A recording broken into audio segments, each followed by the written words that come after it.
নমস্কার সুপ্রিয় দর্শক মণ্ডলী, পথের দাবি ইউটিউব চ্যানেলের পক্ষ থেকে আমি সুপ্রিয় ভট্টাচার্য বলছি। দেখুন, আমাদের এই চ্যানেল নতুন একটি চ্যানেল। আপনারা জানেন যে এই মুহূর্তে ঘটে যাওয়া বিভিন্ন রাজনৈতিক বিষয় নিয়ে আলোচনা এবং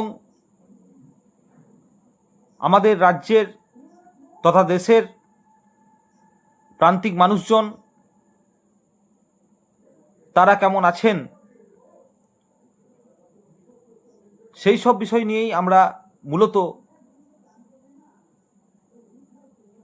ভিডিও আপলোড করব বলেই এবং সেগুলো আপনাদের সঙ্গে শেয়ার করব বলেই আমাদের এই চ্যানেল গড়ে তোলা। একটা বিষয় হলো যে আমাদের চ্যানেলের পরিকাঠামো খুব ভালোভাবে যেটা গড়ে তোলা দরকার সেটা এখনো আমরা গড়ে তুলতে পারিনি। বিভিন্ন প্রতিবন্ধকতা আছে, আপনারা সেটা ভালোভাবেই বোঝেন।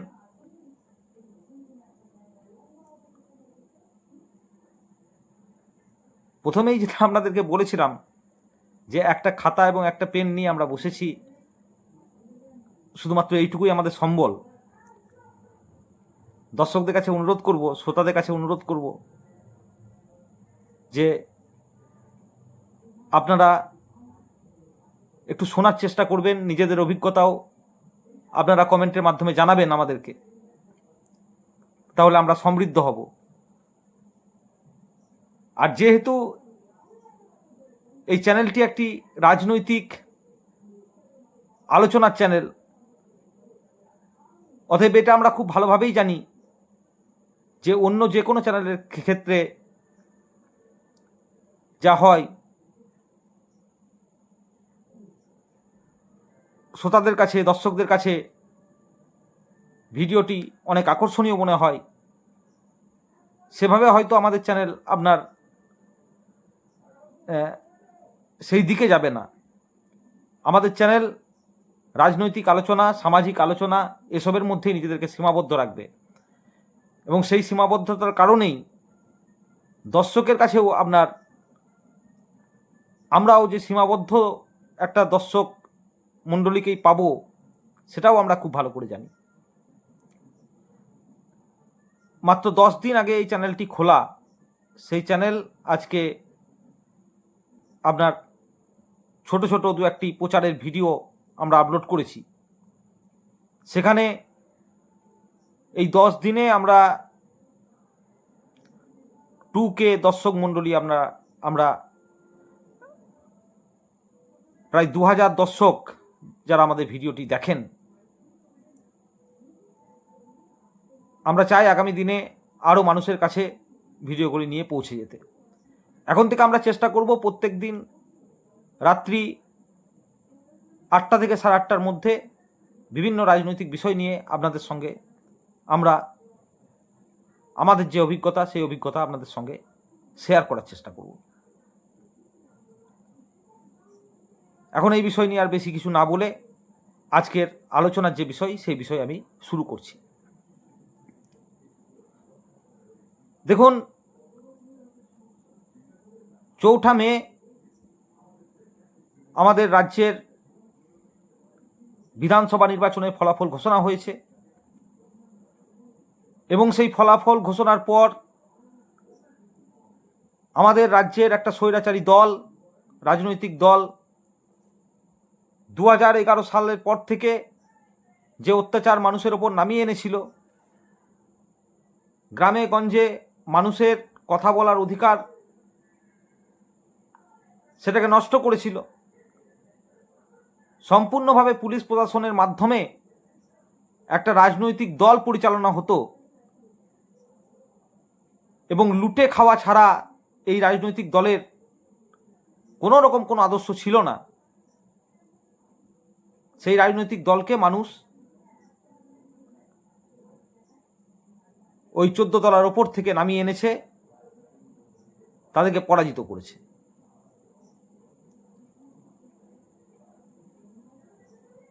এখন জয় পরাজয় থাকে, একটা নির্বাচন, সেই নির্বাচনে কোনো দল জিতবে, কোনো দল হারবে, কখনো কেউ সরকারে থাকবে, কেউ থাকবে না।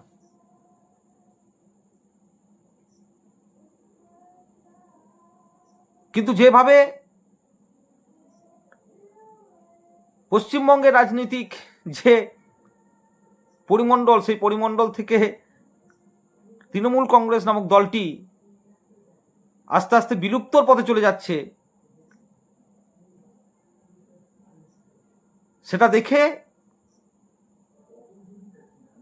এখন যারা রাজনীতি করে তাদেরও একটা শিক্ষা হওয়া উচিত, রাজনৈতিক দলগুলোরও একটা শিক্ষা হওয়া উচিত যে ক্ষমতায় এসে ক্ষমতার দম্ভ, ক্ষমতার অহংকার এবং শুধুমাত্র মানুষকে ভোটদান থেকে বিরত রেখে মানুষের ওপর অত্যাচার করে কোনো সরকার দীর্ঘদিন রাজনীতিতে টিকে থাকে না। কিন্তু এটা দুর্ভাগ্যজনক হলেও সত্যি যে রাজনৈতিক দলগুলো যখন সরকারে আসে তখন কিছুদিনের মধ্যেই এই সত্যটা তারা ভুলে যায়। যে পরিণতি হবার সেই পরিণতি হচ্ছে আজকে তৃণমূল কংগ্রেসের।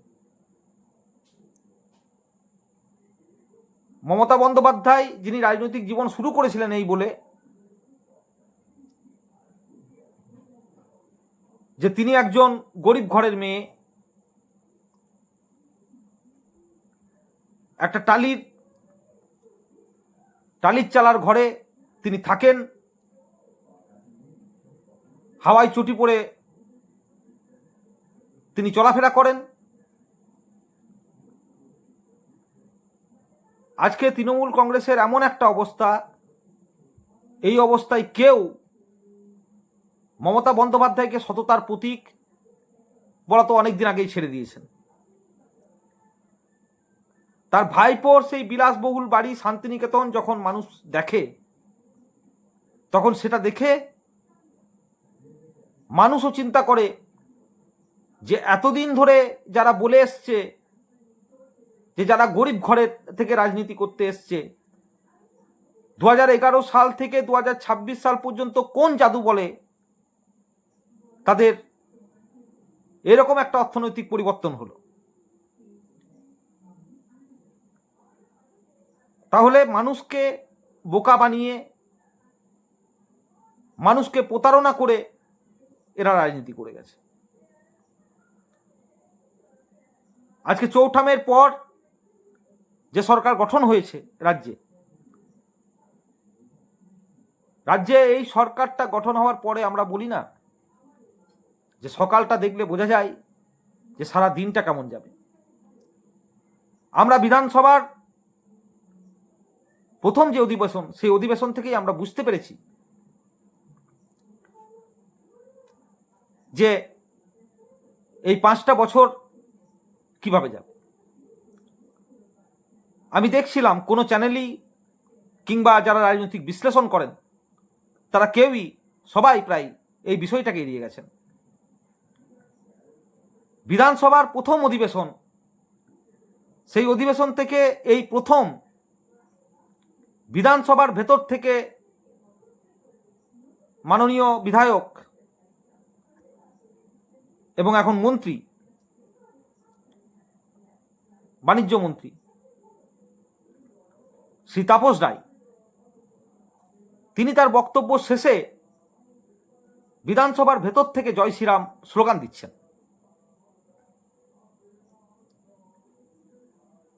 এখনো দেখছি যে অধিবেশনগুলো হচ্ছে, সেই অধিবেশনে বিধানসভার ভেতর থেকে জয় শ্রীরাম স্লোগান দেওয়া হচ্ছে। এখন কথাটা হচ্ছে যে ধর্মীয় বিশ্বাস, সেই ধর্মীয় বিশ্বাস মানুষের থাকবে, কোনো মানুষের থাকবে না। ধর্মীয় আচার আচরণ মানুষ পালন করবেন। আমার ঘরেই মা দীর্ঘদিন ধরে, আমার মা তিনি পূজা আর্চা করেন, ধর্মীয় বিশ্বাসে তিনি বিশ্বাসী। কিন্তু কথাটা হচ্ছে যে আমাদের যে আপনার সংবিধান, 1950 সালে যখন সংবিধান রচনা করা হয়, সেই সংবিধান অনুযায়ী আমাদের দেশ একটা ধর্মনিরপেক্ষ দেশ। এখনো আমাদের সংবিধান পরিবর্তন হয়নি। যেসব রাজনৈতিক দলগুলো এখনো পর্যন্ত ভারতবর্ষের মাটিতে রাজনীতি করেন, ভারতবর্ষের সংবিধানগুলোকে মেনেই, ভারতবর্ষের সংবিধানকে মেনেই তাদেরকে রাজনীতি করতে হয়।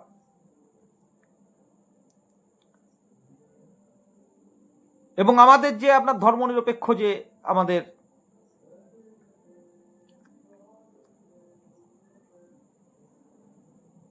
দেশের মূল ভিত্তি ধর্মনিরপেক্ষতা, সেটাকে মেনেই আমাদের শাসকদেরকে তাদের শাসন পরিচালনা করতে হয়। আজকে এটা একটা অশনি সংকেত যে বিধানসভার ভেতরে জয় শ্রীরাম স্লোগান হচ্ছে, কিন্তু কোনো রাজনৈতিক দলের প্রতিনিধিকেই আমি দেখলাম না এই বিষয়টাকে নিয়ে প্রতিবাদ করতে। বিধানসভার ভেতরে কেন জয় শ্রীরাম স্লোগান উঠবে? কেন বিধানসভার ভেতরে আল্লাহ আকবর স্লোগান উঠবে?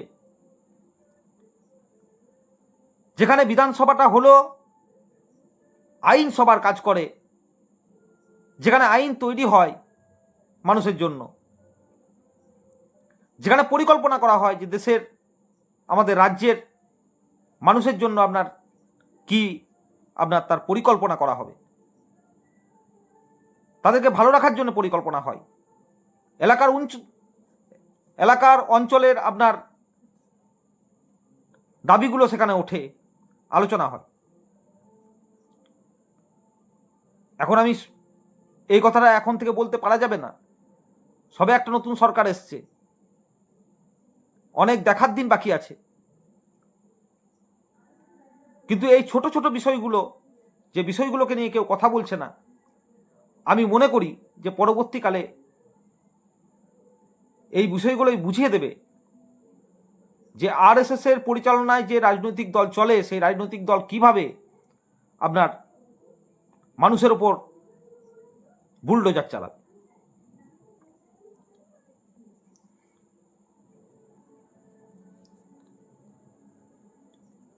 যদি আমার সঙ্গে কেউ সহমত হন কমেন্টে অবশ্যই বলবেন, আর যদি অন্য বক্তব্য থাকে আপনাদের, সেই বিষয়টাও আমি চাইবো যে আপনারা কমেন্টের মাধ্যমে আমাদেরকে জানান।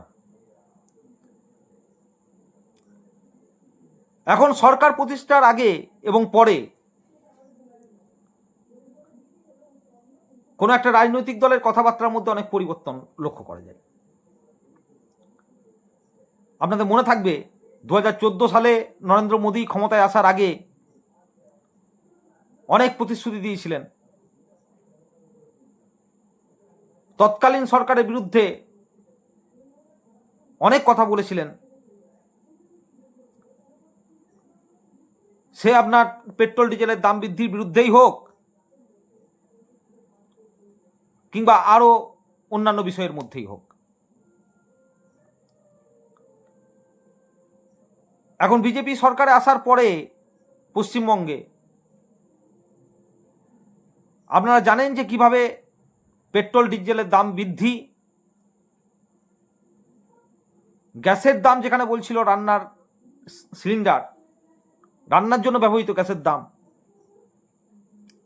বাড়ছে।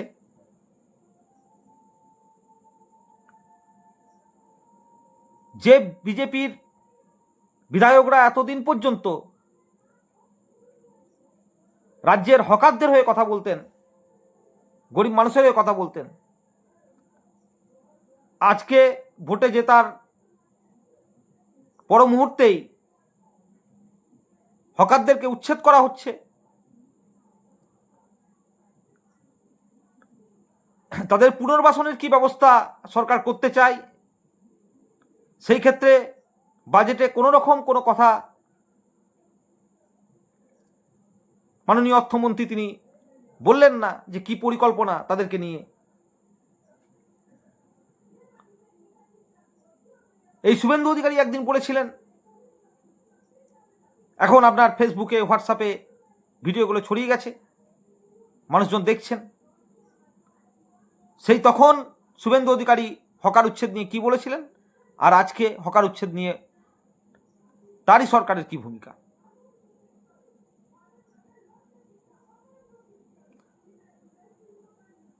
তৃণমূল কংগ্রেস 15টা বছর ধরে রাজ্যটাকে একবারে পিছিয়ে নিয়ে চলে গেছে। 77 থেকে 11 সাল পর্যন্ত বামপন্থীরা সরকার পরিচালনা করেছিল। সেই সরকার পরিচালনার ক্ষেত্রে কোনো জায়গায় কোনো ত্রুটি বিচ্যুতি থাকতেই পারে, কিন্তু তাদের যে কোনো পরিকল্পনা দেখে এই কথাটা বোঝা যেত যে সমাজের প্রান্তিক মানুষদের ভালো রাখা, তাদের উন্নতি করা, এই চিন্তাতেই তাদের সরকার পরিচালিত হতো। এখন এই পরিবর্তন হয়েছে। 11 থেকে 26 পর্যন্ত তৃণমূল এবং তৃণমূলের পরে এখন বিজেপি সরকার এসছে। মানুষ মিলিয়ে মিলিয়ে দেখছে নির্বাচনের আগে বিজেপি কি কি প্রতিশ্রুতি দিয়েছে। মানুষ এটাও দেখছে যে আমরা খারাপ বলি না, কিন্তু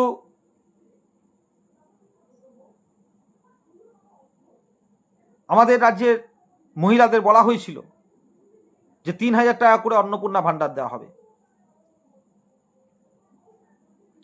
কখন চালু হবে, কি হবে, এই বিষয় নিয়ে এখনো পর্যন্ত মানুষের মধ্যে একটা ধোঁয়াশা আছে।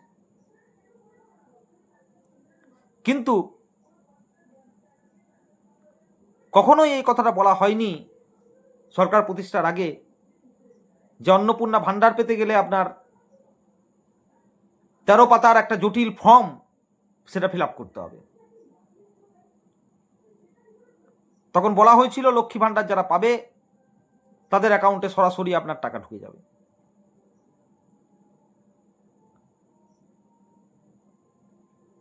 তাহলে এটা একটা রাজনৈতিক জুমলা কিনা সেটা আগামী দিন সেটা বলতে পারবে। 2008 সাল থেকে 2016 সাল পর্যন্ত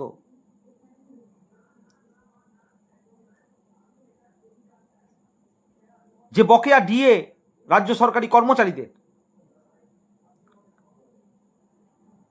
সেই বকেয়া ডিএ দেওয়ার ক্ষেত্রে তা থেকে আমাদের রাজ্য সরকারি কর্মচারীদেরকে বঞ্চিত করা হয়েছিল দীর্ঘদিন ধরে। যখনই ডিএর কথা আলোচনা করতে যাওয়া হতো, মুখ্যমন্ত্রী এমনই ভাব করতেন যেন ডিএটা তাদের পাওনা নয়, একটা ভিক্ষা।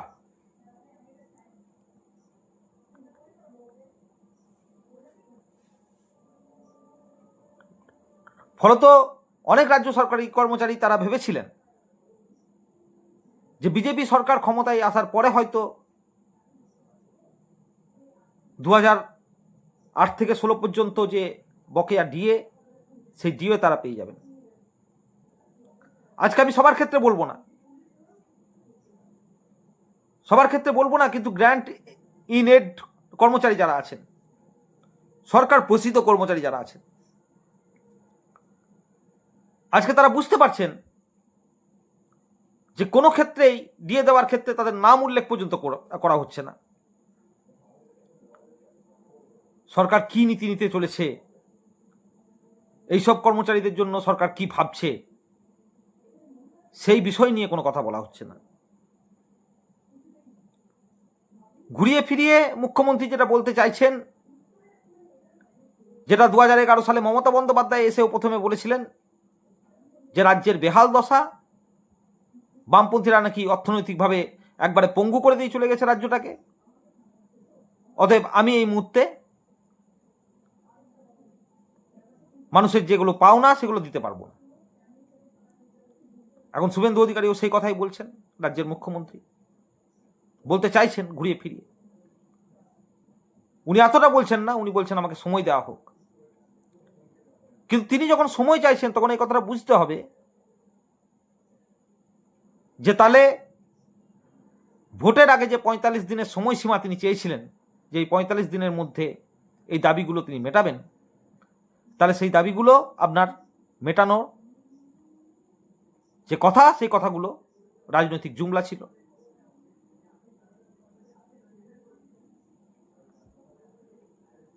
তাহলে এটা বুঝতে হবে যে মানুষ সব কিছুই দেখছেন, তারা সব কিছু বুঝছেন। পরবর্তী দিন কি আসতে চলেছে, মানুষ বুদ্ধিমান, মানুষ সেটা বোঝে।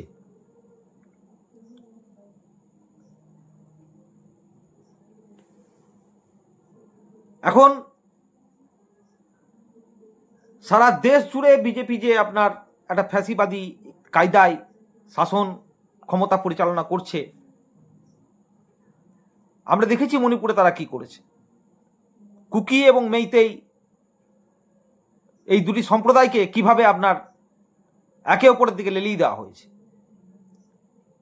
আগুন জ্বলেছে দীর্ঘদিন ধরে।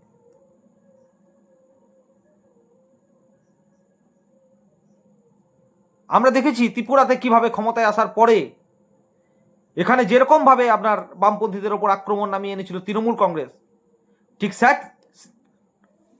একই কায়দায় আপনার ত্রিপুরাতে বামপন্থীদের ওপর আক্রমণ করা হয়েছে, গণতান্ত্রিক প্রতিষ্ঠানগুলোর উপর আক্রমণ করা হয়েছে। আগামী দিন পশ্চিমবঙ্গের কেমন হবে, এবং তার জন্য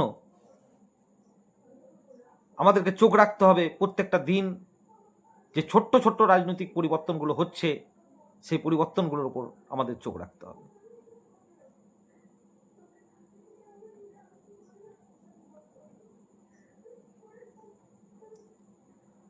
আজকে তৃণমূল কংগ্রেস আপনার প্রথমেই বলেছি রাজনৈতিক মানচিত্র থেকে একবারে বিলুপ্তির পথে। এখন মমতা বন্দ্যোপাধ্যায় কি সিদ্ধান্ত নেবেন, তিনি কংগ্রেসের সঙ্গে মিশে যাবেন কিনা, কিংবা কংগ্রেস তাকে নেবে কিনা, সেসব বিষয়গুলি পরের কথা।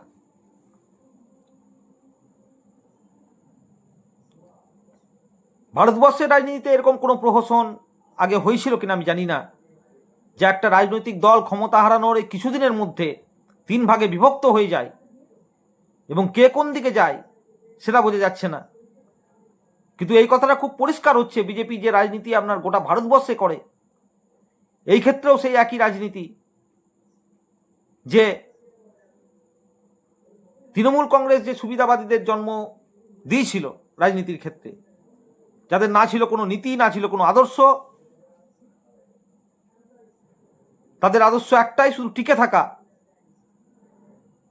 এবং টিকে থাকলেই শুধুমাত্র তাদের যে রুজি রুটি, এই রুজি রুটিগুলো চলবে, এবং সেই কারণে এই সুবিধাবাদী নেতাদেরকে জন্ম দিয়েছিল তৃণমূল কংগ্রেস। আজকে দেখা যাচ্ছে যে সেই সব সুবিধাবাদী নেতারা যখন তৃণমূল কংগ্রেস হেরে গেল, তখন একে একে গিয়ে আপনার ওই বিজেপির অমিত শাহর বাড়িতে, কিংবা আপনার ওই, এটা হয়তো আমার একটু ভুল হলো, অমিত শাহর বাড়িতে নয়, কিন্তু বিজেপির বিভিন্ন নেতার সঙ্গে যোগাযোগ করে আপনার তারা ঠিক বিজেপিকে সাপোর্ট দেওয়া বাইরে থেকে, যাতে লোকসভাতে যেসব বিলগুলো আপনার আটকে দেওয়া গিয়েছিল, জনবিরোধী বিলগুলো, সেই বিলগুলো যাতে পাস হয়ে যায় খুব সহজেই, সেই কারণে এইসব এমপিদেরকে আপনার ব্যবহার করা হবে। তাহলে তারা সেদিকে চলে গেছে। এখন আমরা কি একটা নতুন দল, রাজনৈতিক দল এনসিপিআই, কোনোদিন নাম শুনিনি, সেটা আমাদের দুর্ভাগ্য হতে পারে যে আমরা নাম শুনিনি। এখন এনসিপিআই বলে একটা দলে তারা আপনার রাজনৈতিক আশ্রয় নিচ্ছে। এদিকে ঋতপদ বন্দ্যোপাধ্যায়ের আপনার নেতৃত্বে একটা রাজনৈতিক জোট হয়েছে, এবং তারা বলছে যে তারাই আসল তৃণমূল কংগ্রেস, এবং তারা গিয়ে আপনার ওই এখানে আপনার একটা ফলস একটা বিরোধী দল গঠন করা, নামে মাত্র একটা বিরোধী দল, যারা আপনার তলায় তলায় বিজেপিকে সাপোর্ট করবে, এরকম পরিস্থিতি। এই পরিস্থিতিতে পশ্চিমবঙ্গের মাটিতে আপনার বামপন্থীদের উত্থান এখন সময়ের অপেক্ষা। বিভিন্ন জায়গা থেকে আমরা যেসব খবর পাচ্ছি তাতে আমরা জানতে পারছি প্রত্যেকটা দিন বিজেপির বিরোধী যেসব মানুষজন তারা বামপন্থীদের পক্ষে আসছেন এবং বিজেপি বিরোধী যে লড়াই, আমাদের রাজ্যের মূল বিরোধী শক্তি হিসাবে বামপন্থীরা তাদেরকে উঠিয়ে নিয়ে আসছেন। কিন্তু এই ক্ষেত্রে একটা জিনিস আমাদেরকে একটু বোঝা দরকার আছে, সেই বোঝাটা হলো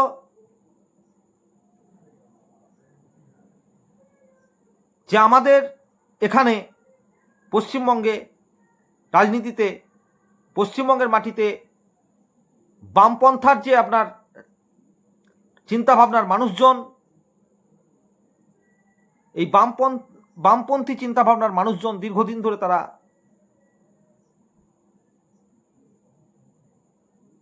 আছেন রাজ্যে।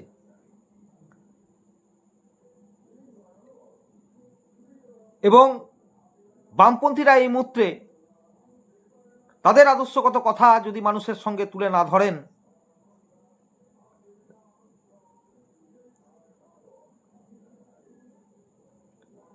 কেন তারা সাম্প্রদায়িকতা বিরোধী, কেন তারা আপনার ধর্মনিরপেক্ষতার পক্ষে, তারা এই কথাগুলো যদি আরো বেশি বেশি করে মানুষের সামনে না তুলে ধরেন, তাহলে যেটা হবে সেটা হচ্ছে যে একটা বালির বাঁধের না সংগঠন গড়ে ওঠে। এই জন্য আমাদের মনে হয় যে বামপন্থীদের এই মুহূর্তে আরো একটু সক্রিয় হয়ে সেই সব মানুষের কাছে নিজেদের আদর্শের কথা বলা,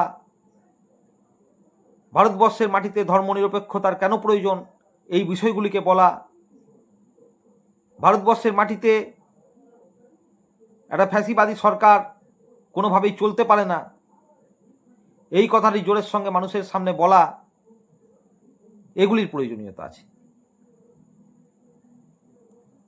আগামী দিনের রাজনীতি কোন ধারায় যায়, পশ্চিমবঙ্গের রাজনীতি, প্রান্তিক মানুষজন তারা কিভাবে থাকে, বেঁচে থাকে, আমাদের পশ্চিমবঙ্গের মানুষজন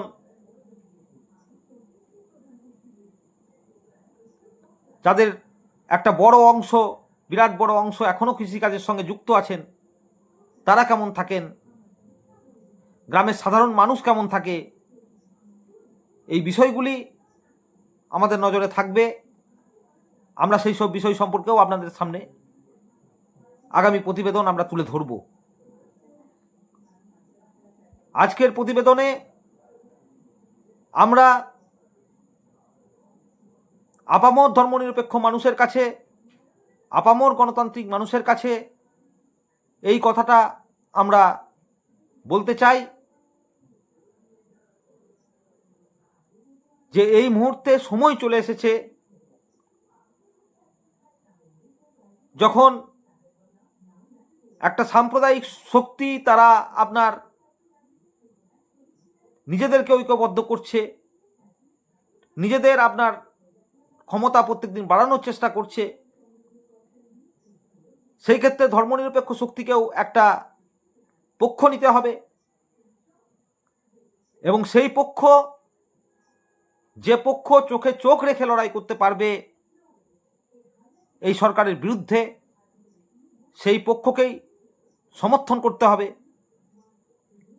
এখন পশ্চিমবঙ্গের মাটিতে আমরা দেখছি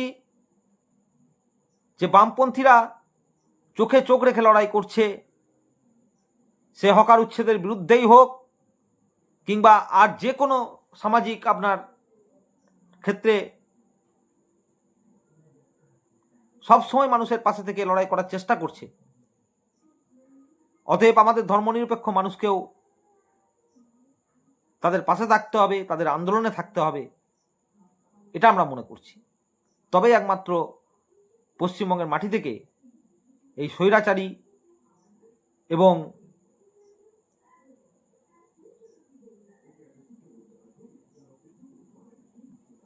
একটা সাম্প্রদায়িক সরকারকে আমরা পরবর্তীকালে রাজ্য থেকে পরাস্ত করতে পারব।